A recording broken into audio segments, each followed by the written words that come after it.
परमात्मा को पाने तथा उसका वास्तविक लाभ प्राप्त करने के लिए पवित्र बाइबल में प्रमाण है कि प्रभु ने मनुष्य को अपना ही स्वरूप बनाया। 6 दिन में सृष्टि रचकर 7वें दिन विश्राम किया। कुरान शरीफ में प्रमाण है कि हजरत मोहम्मद को खुदा स्वयं कह रहे हैं कि मैंने तुम्हें उस परमात्मा की महिमा बताने के लिए भेजा है। वो परमात्मा कबीर है जिसने 6 दिन में सृष्टि रची तथा 7वें दिन तख्त पर जा विराजा। उसकी खबर किसी बाखबर से पूछकर तो देखो। कृपया अवश्य सुनिए जगत गुरु तत्वदर्शी संत रामपाल जी महाराज के अमृत वचन। उस ज्योत निरंजन के आदेश से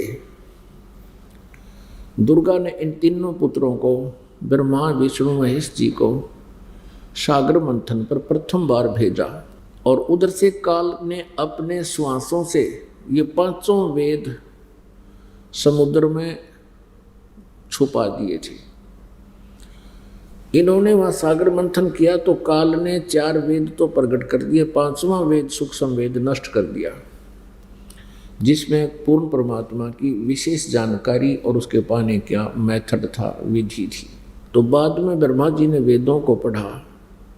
उससे पहले उनकी माता कहा करती थी ब्रह्मा जी की, विष्णु जी की, शिव जी की, ये पूछते थे माता हमारा पिता कौन है? तो दुर्गा कहती थी तुम्हारा कोई पिता नहीं, मेरे से अतिरिक्त कोई प्रभु कोई स्वामी नहीं, मैं ही सबकी माता हूँ और मैं ही सबका पिता हूँ, मैं ही परमात्मा हूँ। इस बात से बच्चे संतुष्ट थे कि माँ जो कह रही है वो सत्य है।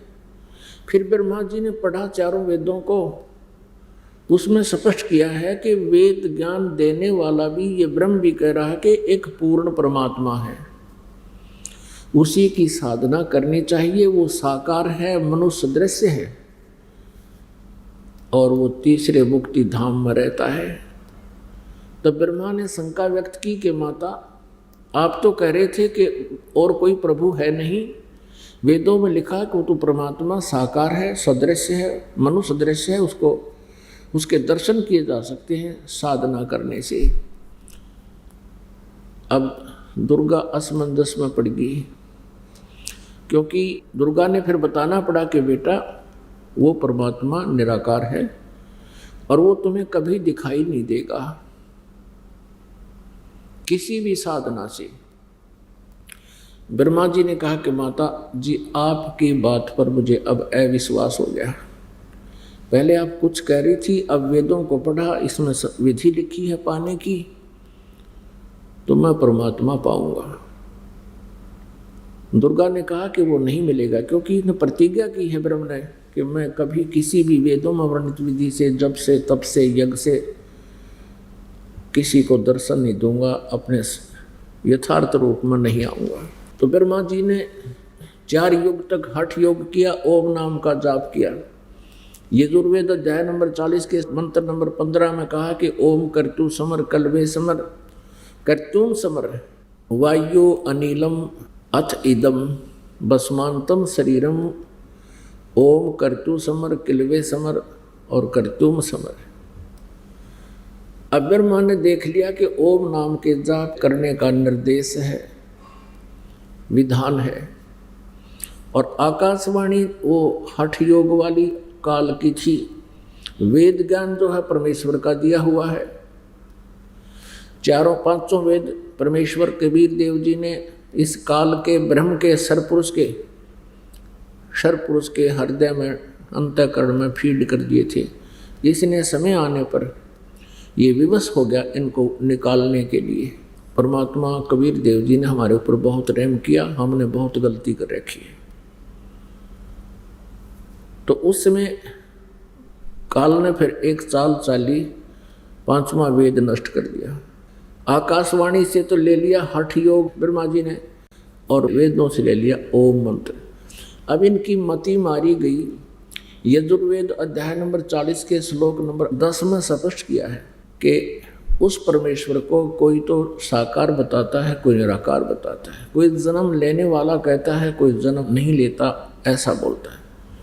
इसकी जानकारी तत्वदर्शी संत देंगे, उनसे सुनो।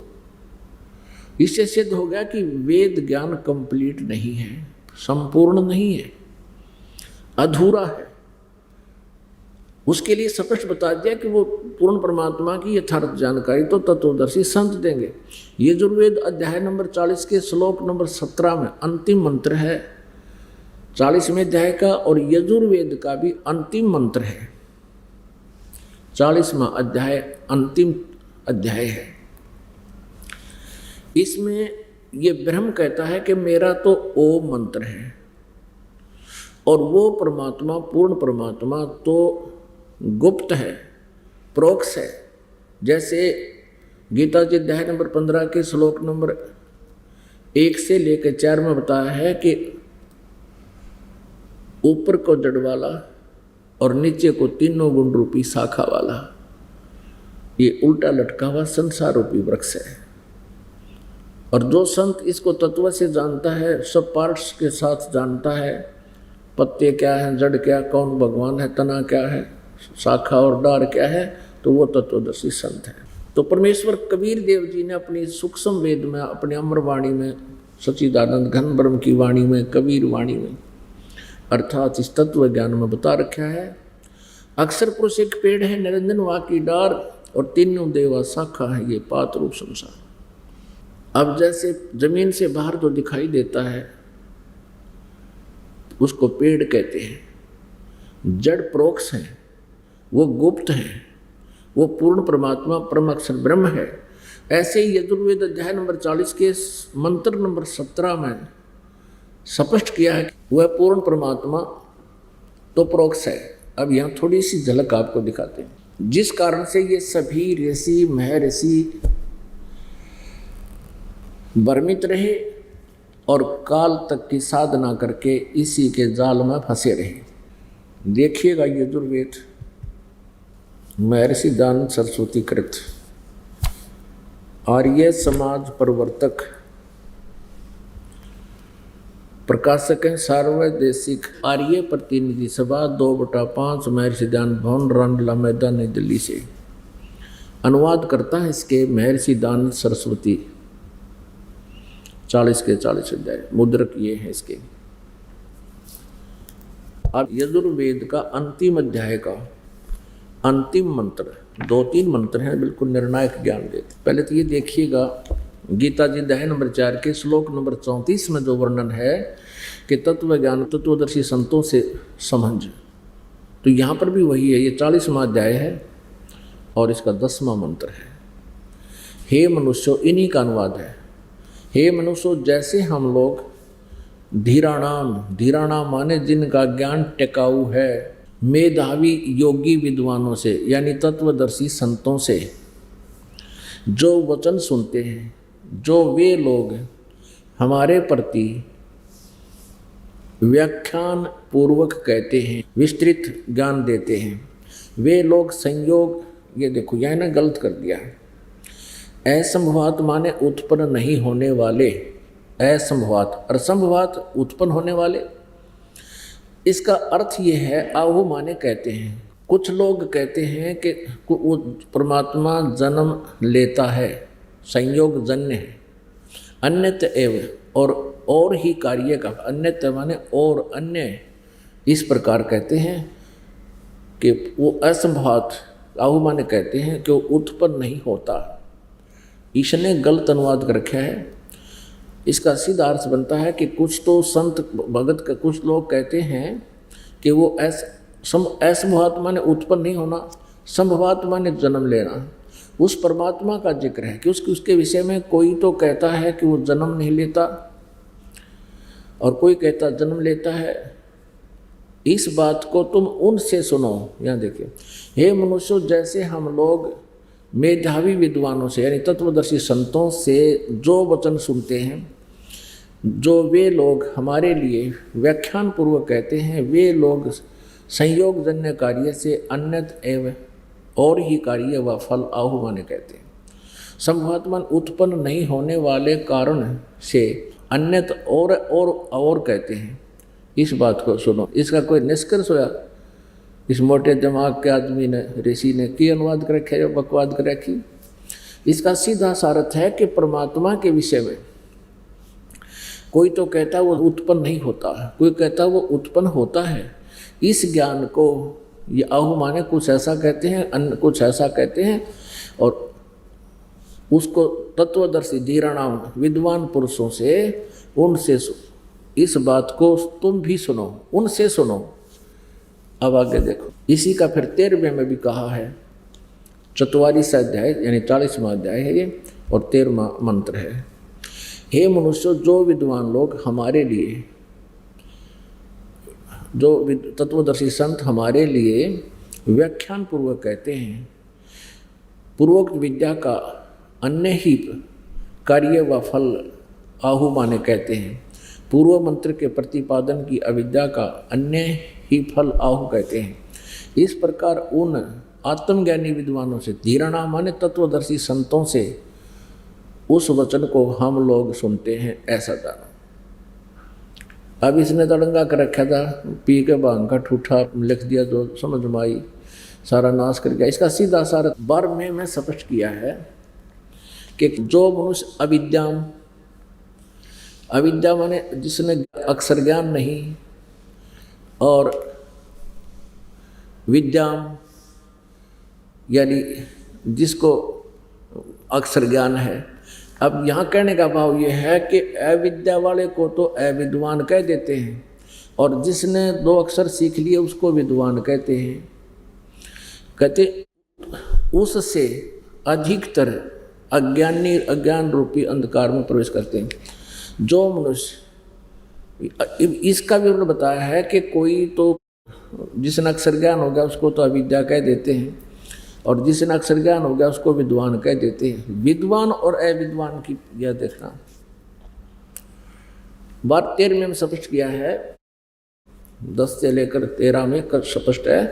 हे मनुष्य, जो विद्वान लोग हमारे लिए व्याख्यान पूर्वक यानी विस्तार से कहते हैं, विद्या माने पूर्वोक्त विद्या का अन्य ही फल कहते हैं।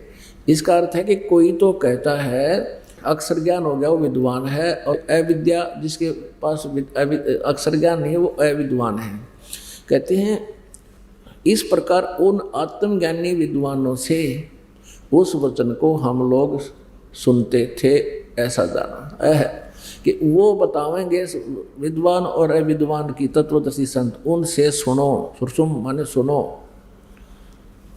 अब हम आते हैं 15वें श्लोक में।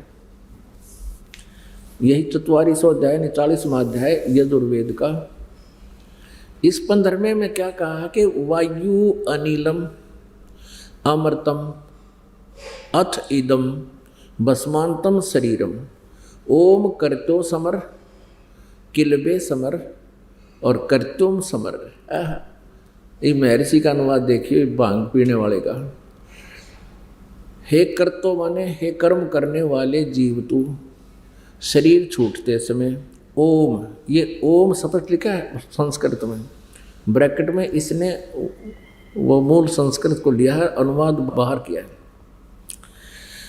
इस नाम वाच्य ईश्वर को स्मरण कर, अड़ा दिया अड़ंगा, स्पष्ट लिखा है कि ओम करतो समर किलबे समर कर्तुम समर। ओम नाम का जाप करो, काम करते करते सिमरण करो, विशेष कसब के साथ यानी किलबलाहट के साथ सिमरण करो, और मुख्य कर्तव्य जानकर, अपना मनुष्य जीवन का प्रथम कर्तव्य जानकर, कर्म जानकर के भक्ति करने के लिए मनुष्य शरीर प्राप्त हुआ है। इसलिए ओम का सेवन करो, भस्मांतम शरीरम, शरीर छूटने तक इसका सेवन करो।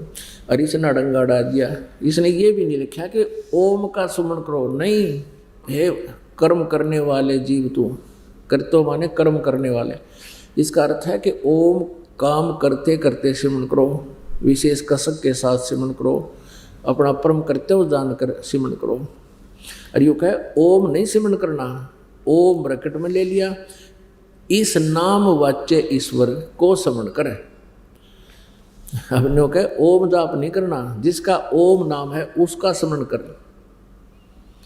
और इसमें सफज क्या कि ओम का जाप करे। अब यहाँ यूँ तक अनाड़ी था, इसने जो कर दिया सो कर दिया, लेकिन ब्रह्मा जी ने ये ले लिया कि ओम नाम का जाप बताया है।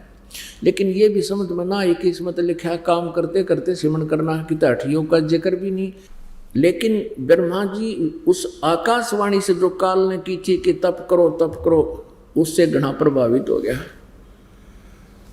और वेदों को समझ नहीं सका।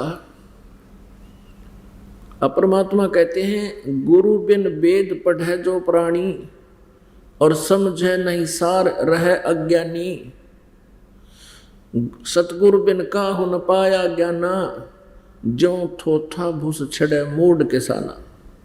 अब ये थोथा भूस छड़े थे, बाजरे के बूंबड़े पर लठ मारे थे या धान की पराल पर लठ मारे थे, उसमें से कणक ढूंढे थे, धान ढूंढे थे। यानी शास्त्र विरुद्ध साधना, मनमाना आचरण करके भूस कूटना है। अब इसमें क्या है कि पूरे चारों पवित्र वेदों में कहीं हठ योग का प्रावधान नहीं, पवित्र गीता जी में भी हठ करने का कहीं पर भी प्रावधान नहीं, न आदेश है, बल्कि मना किया है कि जो अविधि पूर्वक शास्त्र विधि त्याग का जो घोर तप को तपते हैं वो राक्षस स्वभाव के जान और वो मुझे भी कष्ट देते हैं। गीता ज्ञानदाता ब्रह्म कहता है, क्योंकि ये शरीर के अंदर प्रत्येक प्राणी के शरीर में,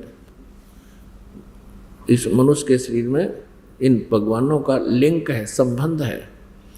तो कहता है इसके अंदर बैठे सभी देवों को और मुझे भी वो क्रस करने वाला है। अब प्रसंग चल रहा है कि ब्रह्मा जी ने ओम नाम तक ले लिया ये इन वेदों से, इनकी बुद्धि ने काम नहीं किया कि यजुर्वेद अध्याय नंबर 40 के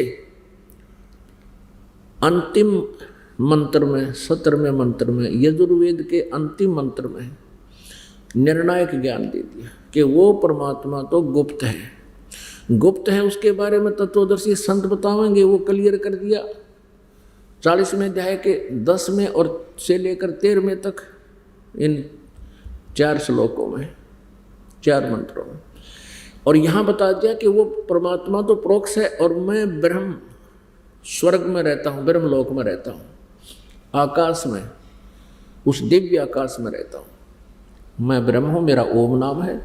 ये देखिएगा, ये वही यजुर्वेद हमने ये पढ़ा भी, 15वां हमने पढ़ लिया, अब हम 17वां पढ़ते हैं। ये 17वां है, 44वां अध्याय यजुर्वेद भाषा भाष्य और 17वां श्लोक। अनुवाद। हे मनुष्यों, जिस ज्योति स्वरूप रक्षक मुझ से अविनाशी यथार्थ कारण के आच्छादित मुख के तुल्य उत्तम अंग का प्रकाश किया जाता है। अब ये क्या कहता है कि मैं जो पूर्ण परमात्मा के विषय में जानकारी दे रहा हूँ, जो वह प्राण व सूर्य मंडल में वो पूर्ण परमात्मा है, वह प्रोक्ष रूप, वो तो प्रोक्ष रूप है, वो तो प्रोक्ष है, गुप्त है। वो मूल परमात्मा जैसे पेड़ की मूल यानी वृक्ष की मूल प्रोक्ष होती हैं जमीन में, तो वह स्पष्ट कर दिया है कि वह पूर्ण परमात्मा है, वह सूर्य मंडल में पूर्ण परमात्मा है और वह प्रोक्ष है, वह प्रोक्ष है। और फिर कहता अहम, ये वेद ज्ञानदाता ब्रह्म कहता अहम, मैं खम माने आकाश में, दिव्य आकाश में मैं ब्रह्म हूँ। ब्रह्म यहाँ देखो,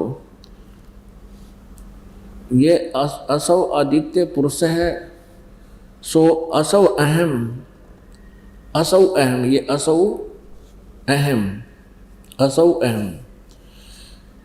ओम खम ब्रह्म, मेरा ओम नाम है और मैं खम माने ऊपर दिव्य आकाश में ब्रह्मलोक में रहता हूँ और मैं ब्रह्म हूँ।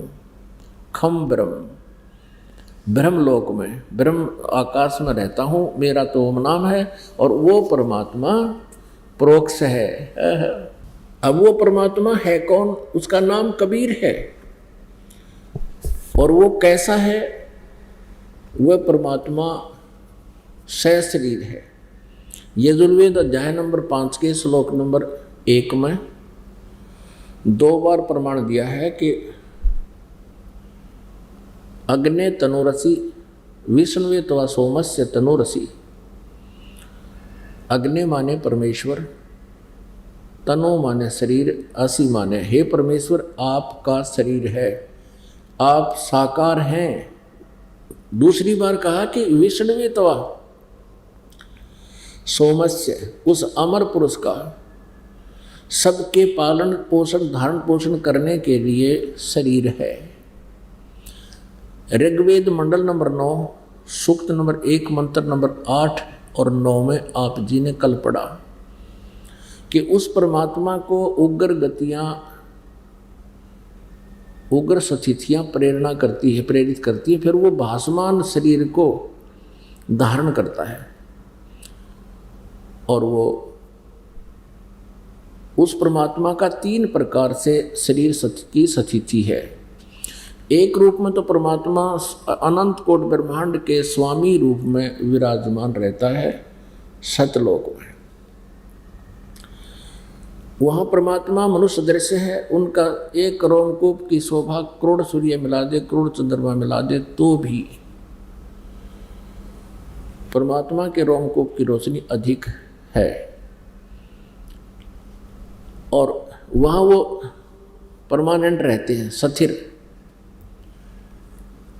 और दूसरे शरीर की स्थिति है कि वो यहाँ एक शिशु रूप धारण करके प्रत्येक युग में एक लीला करते हैं और उसमें वो ऐसी ही लीला करते हैं कि उनको कोई निसंतान दंपति उठा ले जाते हैं और जिस भी घर में पलते हैं उसी नाम से वो कहलाते हैं। जैसे सतयुग में महर्षि कहलाए, ऋषि कहलाए, ब्राह्मण कहलाए परमात्मा,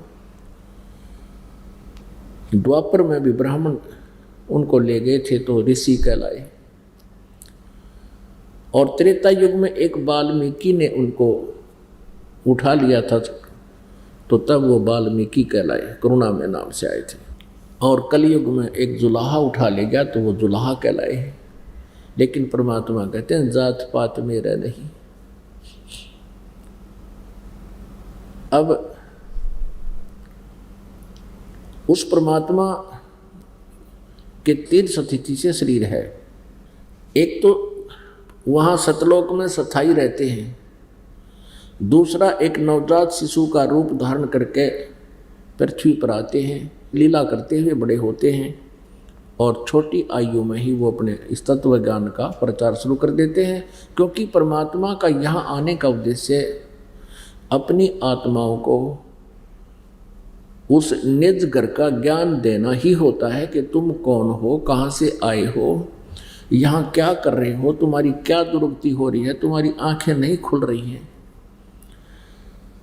एक पल में ना जाने के बिजली गिर जाए इस गंदे लोक में और तुम शेष बचे हुए ये सोचते हो हम तो अभी ठीक हैं।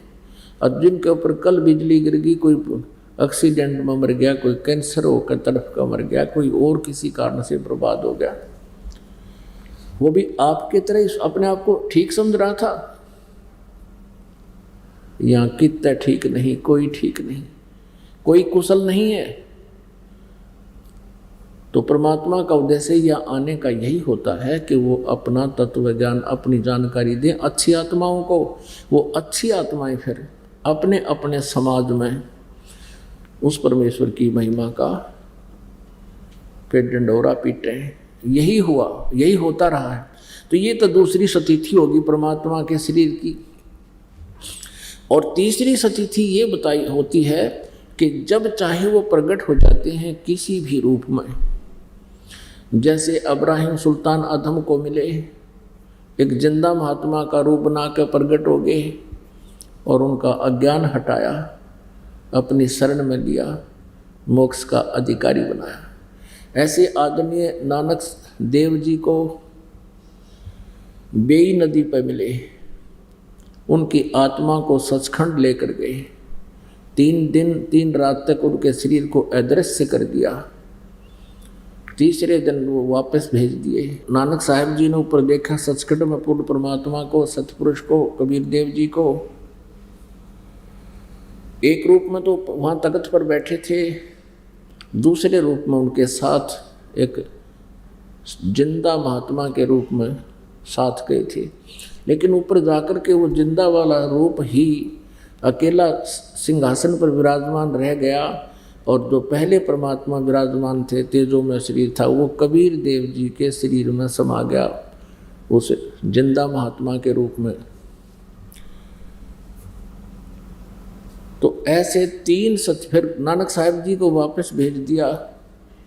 तब नानक जी साहब जी ने, क्योंकि आदरणीय नानक साहब जी का जन्म हिंदू धर्म में था, ये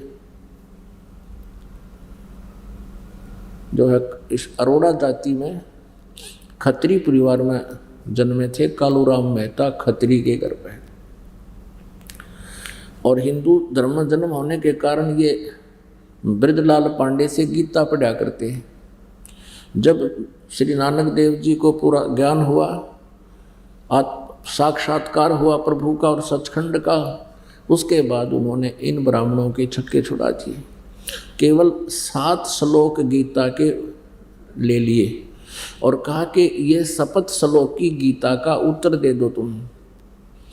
बताया कि गीता जी अध्याय नंबर 4 के श्लोक 34 में जिस तत्वदर्शी संत के बारे में कहा वो उसकी पहचान बताओ। और तुम मानते हो श्री कृष्ण जी ने गीता का ज्ञान दिया है, तो श्री कृष्ण जी तो कह रहे हैं चौथे अध्याय के 5वें श्लोक में और 9वें श्लोक में, दूसरे अध्याय के 12वें श्लोक में, मेरा तो जन्म और मृत्यु होता है, तुम इनको अविनाशी बता रहे हो।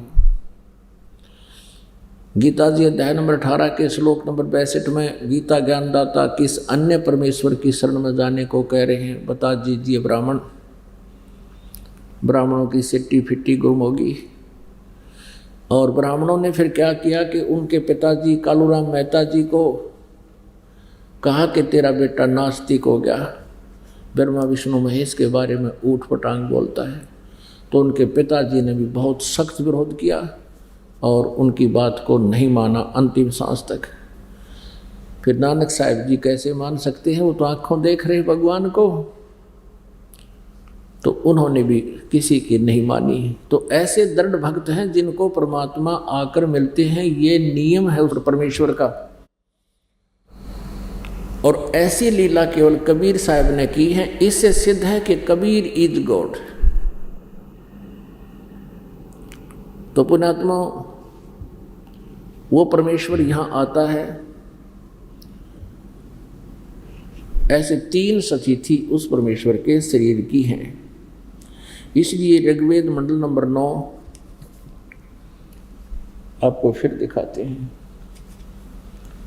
पुण्यात्माओं, आपको बताया कि आप विद्यार्थी हैं और फाइनल एग्जाम तक विद्यार्थी ने अपने सिलेबस का रट्टा लगाते रहना चाहिए,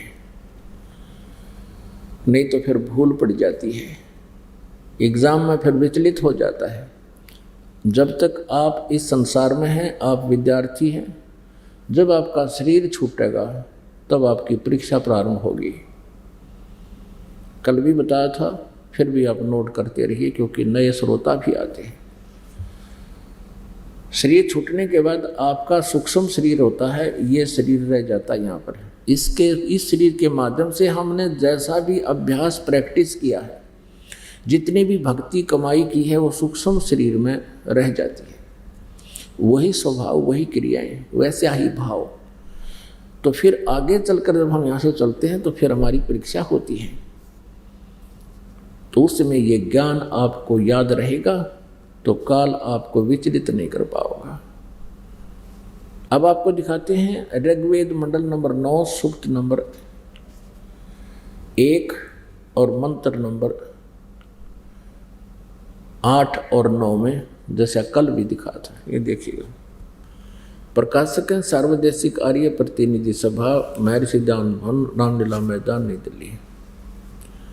ये इन्होंने वैसे गलत कहा, यहाँ पर महर्षि दान सरस्वती कृत नहीं है, या फीत या मोहर वैसे लगा देते थे इसकी, क्योंकि जहाँ महर्षि दान का नाम लिखा होता ये वेद बिक जाया करते। इन्होंने दुकान खोल रखी थी इन अड़ंगा उड़ंगा करके उल्ट वेद अनुवाद, और जहाँ इसका महर्षि का मोहर लगी पाई तो उन्होंने सब ने खरीद लिए, बुद्धिमान लोगों ने, नहीं तो वो खरीदते नहीं थे।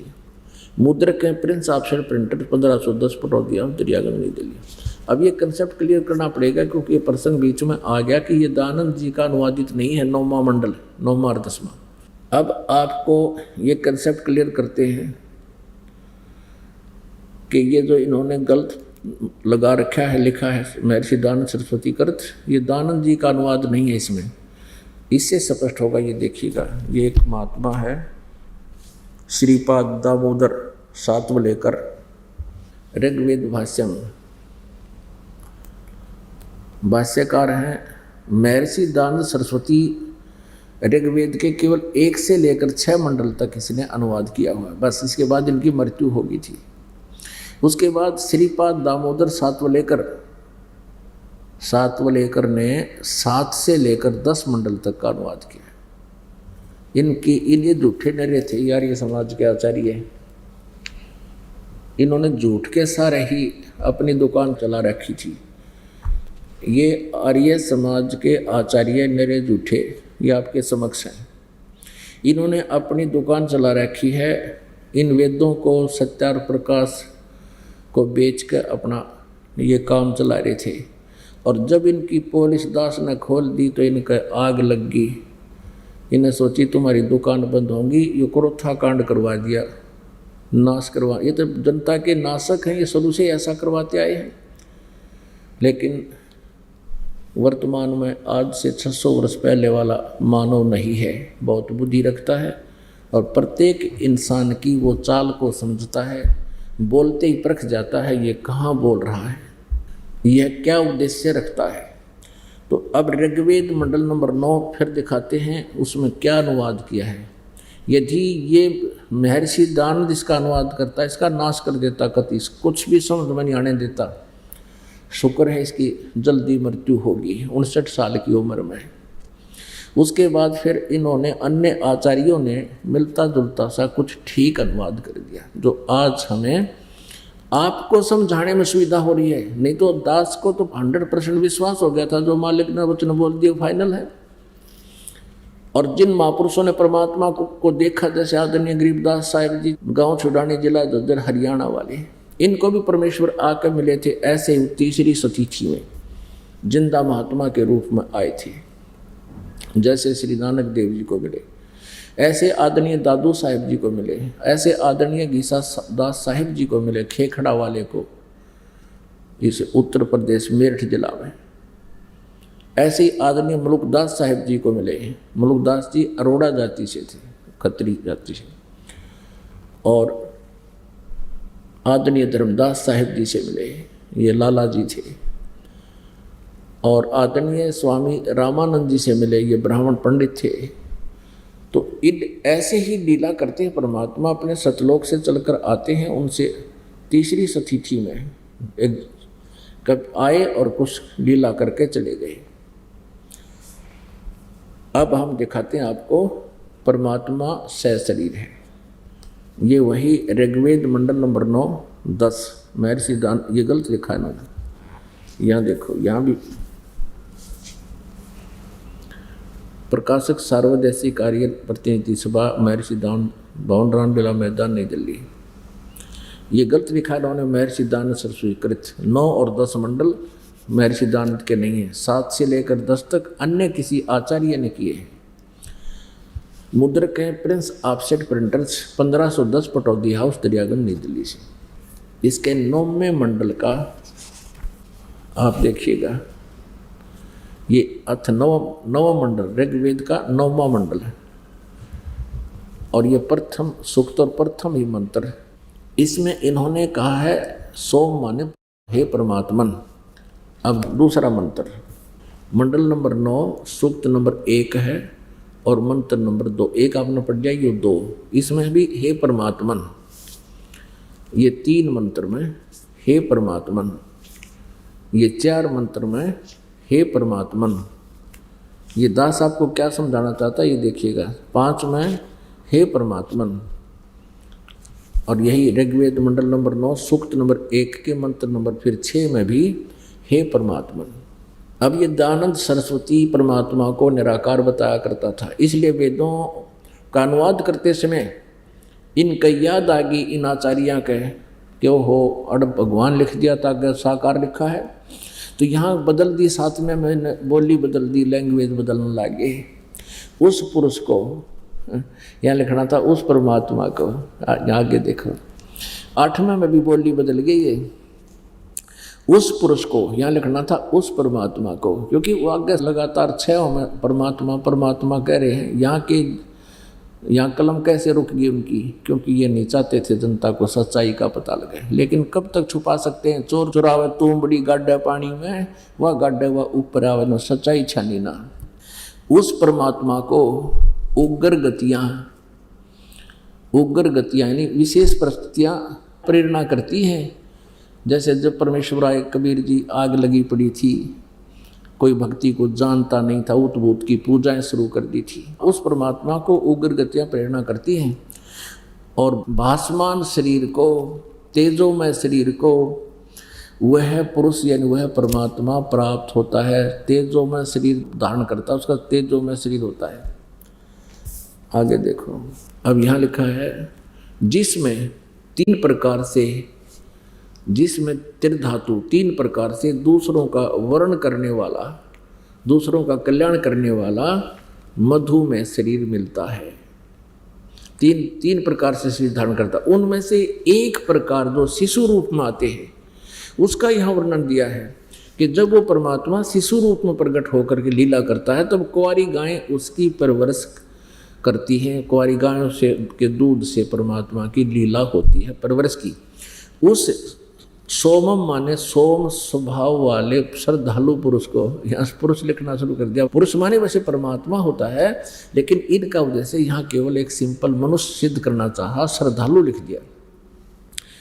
उस परमेश्वर को जो शिशुम, इसका अर्थ नहीं क्या शिशुम का, शिशु रूप में प्रकट होता है, उस समय यहाँ लिखना था उस शिशु रूप में प्रकट परमात्मा के इन कुमार अवस्था में ही अभी अधन्या, अधन्या माने बिना दनाई, अभी माने सब प्रकार से यानी पूर्ण रूपेण कंवारी, जाके संग बैल नहीं लागा, गाय की बच्चिया दूध पीना छोड़ चुकी हो और कभी बैल से सांड से टच ना हुई हो, उसको कंवारी समझो। अंडरस्टूड है कंवारी शब्द, कंवारी गाय अभी अधन्या यानी बिल्कुल क्लियर किया है इसको समझे। कंवारी धेनव माने गौवें, धेनु माने गायें, गौवें तृप्त करती हैं, उसका पालन की लीला करती हैं। वो परमात्मा क्या करता है? अब आपको पुणात्माओं ये वेद हमने सुने थे पहले। इस दास की आयु सन 1988 में 37 वर्ष की थी इस शरीर की। उसमें दास को उपदेश प्राप्त हुआ था सन 2001 में। सन 2001 में जब क्रोथा आश्रम बन चुका था, परमेश्वर ने प्रेरणा की, एक वाणी याद आई कि वेद मेरा भेद है और मैं मिलूं वेदन से नाही, और जौन वेद से मैं मिलूं वो वेद जानते रहे। तो दास ने सोचा परमात्मा की वाणी मिथ्या नहीं हो सकती, हो सकता है वेद और गीता। परमेश्वर ने एक वाणी और बोली है अपने अमर वाणी में कि वेद कतेब झूठे नहीं भाई, और झूठे हैं जो समझे नहीं। इन दोनों वाणियों ने दास को कचोट दिया। दिल्ली से वेद मंगवाए बच्चों से, भक्तों से, श्रीमद् भगवद गीता मंगाई। दास ने सोचा मुझे अनुवाद नहीं करना आएगा, इन्होंने कुछ तो ओला सोला कर ही रखा होगा, अनुवाद ही हिंदी में कुछ तो किया होगा, उसको देखेंगे और फिर मालिक की वाणी से कुछ मिला तो फिर शब्दकोश हमारे पास होगा। वही हुआ। दास ने पहले श्रीमद् भगवद गीता को देखा और तेरे की सारा खजाना भरा। गीता ज्ञान दाता काल, ये ब्रह्म है, ये काल है, श्री कृष्ण काल नहीं। ये कहता मेरा ओम नाम है, श्री कृष्ण का ओम नाम नहीं, क्योंकि ये तो स्वयं ओम नाम जाप करते थे। फिर गीता जी अध्याय नंबर 18 के श्लोक नंबर 62 में कहा कि उस परमेश्वर की शरण में जाओ। हो गीता जी के 15वें अध्याय के 16-17 में 3 प्रभु, सरपुरुष, अक्षर पुरुष और परम अक्षर पुरुष। अक्षर पुरुष एक पेड़ है, निरंजन वाक की डार, 15वें अध्याय के 1 से 4 में एकदम रोशनी हुई उत्तरे की। फिर सारा देखा, फिर सोचा इसका अलग से व्याख्यान करें, तो दास ने फिर गहरी नजर गीता पुस्तक में गीता जी का यथार्थ अनुवाद एज इट इज कर रखा, जो आप जी के पास पहुंच चुकी है। तो इसी प्रकार फिर वेदों को देखा। ओहो, अब वेदों को आपके लिए जरूरी था कि इन वेदों में कुछ ऐसा लिखा हुआ मिल जाए जो आप भी समझ सकें कि इसमें सही सेंस बनी हुई है। और वो परमात्मा ने कृपा करती, दयानंद की मृत्यु होगी। इसने देखो यजुर्वेद आपको सुनाऊंगा, हे मनुष्य लोगों जैसे मैं अभी बिजली प्रसिद्ध रूप की अड़ंगा को सेंस नहीं उसकी, इसे अड़ंगा कर रखे इनका। और फिर इनको सद्बुद्धि दी इन आचार्यों को, शेष बचे हुओं को, उन्होंने ठीक अनुवाद कर दिया और वो आपके समक्ष दास रूबरू करता है। वैसे तो ये अनुवाद दास जो कर देता, आप जी तो खैर पुण्यात्मा है, संत की बात पर विश्वास करते ही आए हो, इन नकलियों पर भी कर रखा था हमने विश्वास। लेकिन वहाँ से जो यहाँ आएगा, दूध का जला हुआ लस्सी को भी, छाछ को भी फूंक मार के पिया करें। तो यहाँ आकर यदि दास वैसे कहता कि इसका अनुवाद ये गलत है, ऐसा बनता है, तो कोई नहीं मानता। आप जी को भी अन्य भ्रमित कर देते कि नहीं, आपके गुरुजी तो संस्कृत जानते ही नहीं। जैसे कबीर जी को कहा करते, वो नकली परमेश्वर कबीर जी के बारे में कहा करते थे कि कबीर क्या जाने वेदों और गीता के बारे में, क्या जाने पुराणों के बारे में।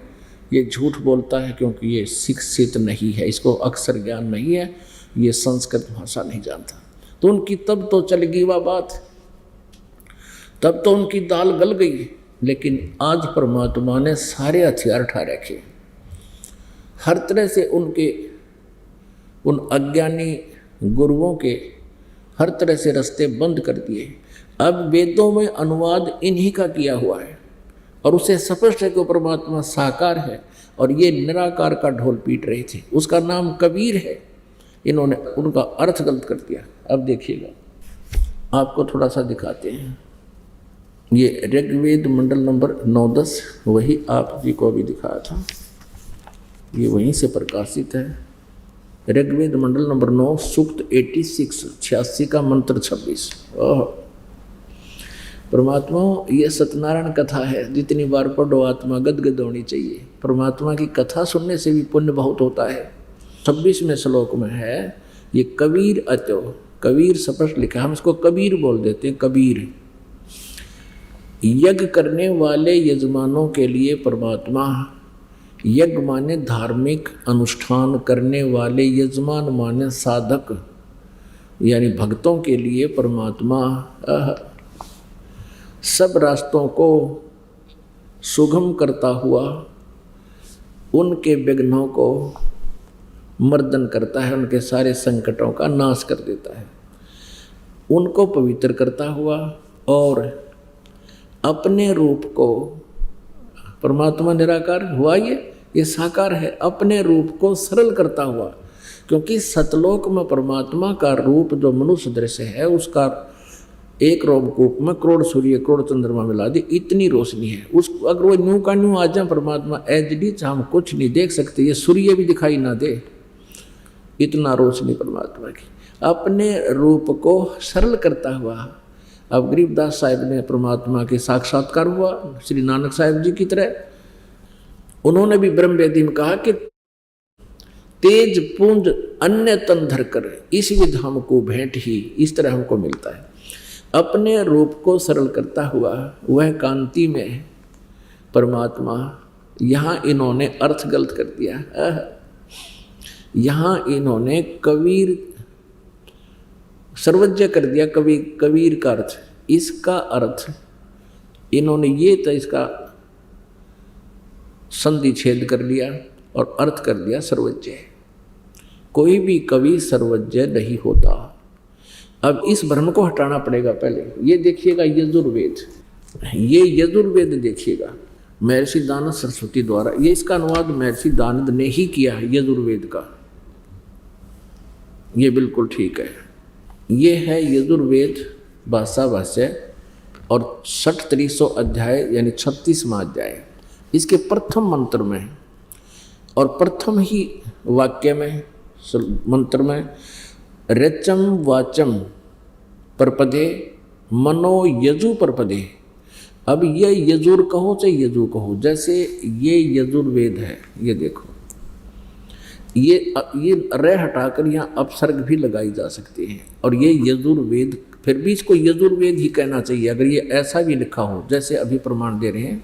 ये 36वें अध्याय का प्रथम मंत्र में यजु परपदे, यहाँ देखिएगा इसका अनुवाद स्वामी जी ने यहाँ किया है। ये यजु शब्द है और इन्होंने इसको यजुर्वेद लिखना पड़ा। बिल्कुल सही है। अगर यजु भी कहीं लिखा और ये इसका अर्थ तो यही करना चाहिए था।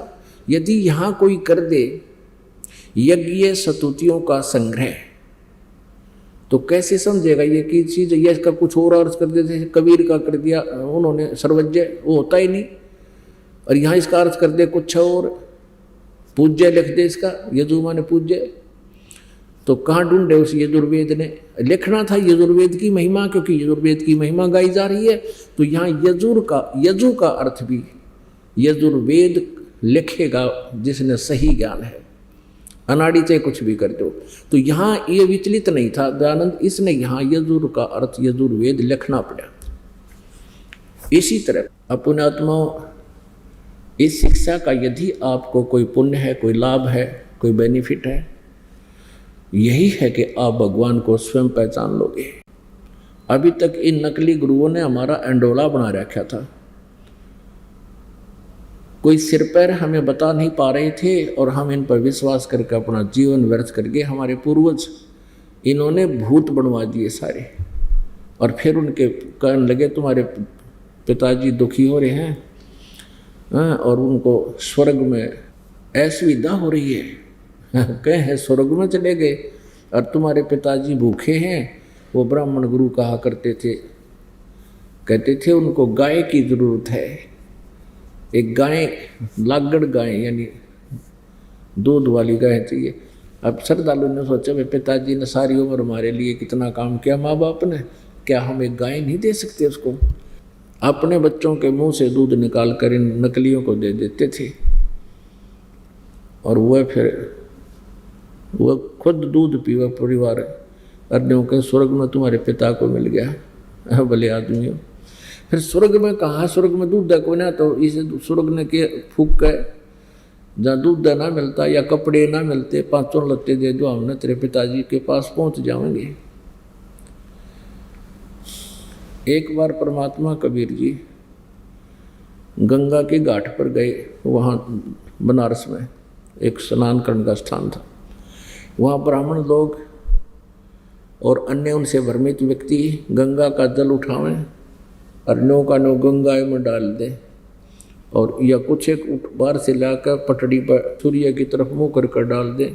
तो परमात्मा ने पूछा तुम क्या कर रहे हो श्रद्धालुओं और ऋषिजियों, ब्राह्मणों तुम क्या कर रहे हो? कहने लगे हम अपने पितरों को स्वर्ग में जल भेज रहे हैं। बड़े हंसे परमात्मा, बोला अच्छा, इतनी करोड़ों अरबों कोस दूर तुम्हारे देवताओं को, पितरों को ये जल मिल जाता है? हाँ। तो परमात्मा बढ़ गए धोती टैंक है गंगा में और लगे ऐसे पानी पटड़ी पर फेंकने, गंगा का अंधाधुंध मट गए। कुछ एक ने पूछा कबीर क्या कर रहे हो आप?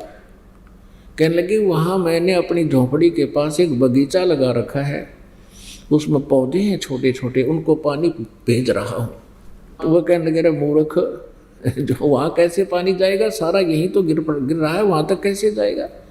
जब तुम्हारे पितरों के पास करोड़ों किलोमीटर चला जाएगा तो मेरी 2 किलोमीटर में नहीं जाएगा क्या? ये है मूर्ख बना रहे, मन तो मूर्ख और मूर्ख तुम आप। तो पुण्यात्माओं, ये परमेश्वर पूर्ण ब्रह्म, इन्होंने आकर यथार्थ ज्ञान दिया। अब आप देखिए, अब परमेश्वर की महिमा पढ़ोगे, जहाँ कवि शब्द भी इन्होंने लिख दिया। उस कबीर का अर्थ भी कबीर देव लिखना पड़ेगा। हम उसको कबीर साहब कहने लगे। ये संस्कृत के ज्ञाता और व्याकरण के माहिर यदि ये कहें कि इसका अर्थ हम अर्थ ना करें और कवि लिख जाएं, कवि लिख दो कि वो कवि परमात्मा है, क्योंकि उस परमात्मा को कवि, उसका नाम ही कवि है। हम कवि को कवि कहने लगे, कवि, हम कवि साहब।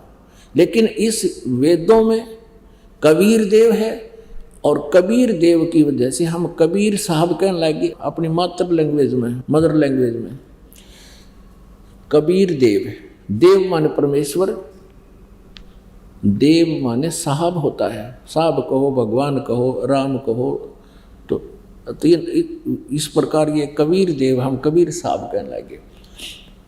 तो अब देखिएगा ऋग्वेद मंडल नंबर 9 और सूक्त नंबर 86 और मंत्र नंबर 26 ये हम पढ़ रहे हैं। ये आपने पढ़ लिया। हम यहाँ तक आगे कि यज्ञ करने वाले यजमानों के लिए परमात्मा, धार्मिक अनुष्ठान करने वाले भक्तों के लिए प्रभु परमात्मा, सब रास्तों को सुगम करता हुआ उनके विघ्नों को मर्दन करता है, उनको पवित्र करता हुआ और अपने रूप को सरल करता हुआ, हल्के तेज पुंज का रूप धारण करके वह कांति में परमात्मा कबीर देव। अब समझ में आओगे आपके कबीर देव, कबीर साहब, विद्युत के समान। ओह, कहते पहुंचूंगा क्षण एक में अपने जन के पास, एक क्षण में बिजली जैसी गति से आता है क्रीड़ा करता हुआ और वर्णीय पुरुष को प्राप्त होता है। वर्णीय माने श्रेष्ठ दृढ़ भगत को। आगे देखिए अब 27वें श्लोक में ऋग्वेद मंडल नंबर 9 सूक्त नंबर 86 का मंत्र 26 पढ़ लिया। अब 27 पढ़ते हैं। ये निराकार निराकार करा करते बकवादी। इसमें लिखा है कि जो परमात्मा ध्रुवलोक के तीसरे पृष्ठ पर रहता है, बैठा है, विराजमान है, यानी एक देशीय है, ऊपर सतलोक में बैठा तीसरे लोक में। अब ऋग्वेद मंडल नंबर 9 सूक्त नंबर 82 का ये देखिएगा 1 2 3 इसमें और क्लियर कर दिया है। और ये एक मंत्र यहाँ पर है ऋग्वेद मंडल नंबर 9 सूक्त 82 का मंत्र 1, जो सर्वो उत्पादक प्रभु प्रकाश स्वरूप। यहाँ पर अरुष्य का मतलब है तेजो में शरीर युक्त, सद्गुणों की वृष्टि करने वाला, पापों का नाश करने वाला, पापों के हरण करने वाला, वह राजीव, राजा के समान।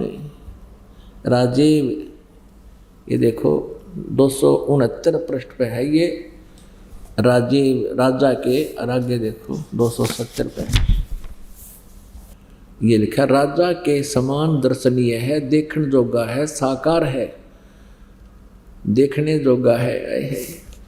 वह पृथ्वी आदि लोक लोकांतरों के चारों ओर शब्दमान हो रहा है। वह वर्णीय पुरुष को, वर्णीय पुरुष यानी श्रेष्ठ भगत को, व्यक्ति को, श्रेष्ठ व्यक्ति को, जो दृढ़ भक्त है, अच्छी आत्मा को जो दृढ़ है, फिर किसी के नहीं सुनता तो एक सारा संसार कुछ कर लो, उसको पवित्र करता हुआ प्राप्त होता है। कैसे? जिस प्रकार विद्युत यानी आकाशीय बिजली और स्नेह वाले स्थानों को आधार बनाकर प्राप्त होता है। जैसे आकाशीय बिजली गिरती है, पहले पुराने समय में कांसी धातु के बेले थाली होते थे तो उनको छुपाया करते थे, वर्षा के दिन घर में रख देते थे कहीं बिजली ना गिर जाए, क्योंकि वो उस पर उसका अट्रैक्शन होता है। इसी प्रकार जो अच्छी आत्मा दृढ़ भक्त होते हैं उन पर परमात्मा का विशेष आकर्षण होता है और उनको उस बिजली वाले सिद्धांत से प्राप्त होते हैं।